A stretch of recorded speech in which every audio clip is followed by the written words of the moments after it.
పల్నాడు జిల్లా గుండ్లపాడు జంట హత్యల ఘటనలో పిన్నెల్లి సోదరులపై కేసు నమోదైంది. 302 సెక్షన్ కింద కేసు నమోదు చేసినట్లు పోలీసులు తెలిపారు.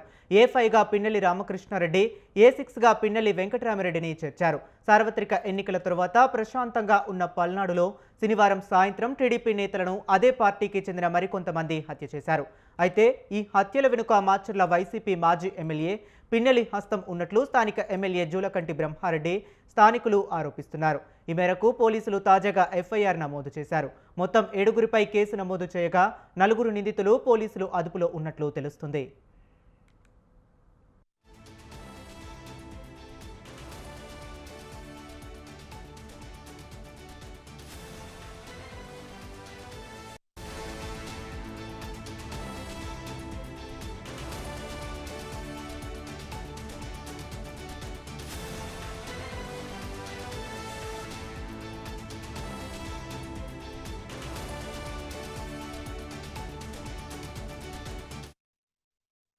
గుండ్లపాడుకు చెందిన జవిశెట్టి వెంకటేశ్వర్లు అలియాస్ ముద్దయ్య, అతని సోదరుడు జవిశెట్టి కోటేశ్వరరావు శనివారం తెలంగాణలోని హుజూర్ నగర్ జిల్లాలో ఒక వివాహానికి హాజరై బైపై గ్రామానికి తిరిగి వెళ్తున్నారు.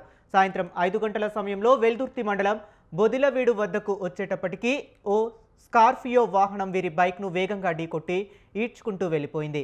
ఇద్దరు చనిపోయారా లేదా అని పరిశీలించిన కారులోని నిందితులు కొన ఊపిరితో ఉన్న కోటేశ్వరరావును రాయితో మోదీ చంపినట్లు తెలుస్తుంది. అనంతరం ఆ వాహనాన్ని అక్కడే వదిలేసి నిందితులు 4 అక్కడి నుంచి పరారయ్యారు.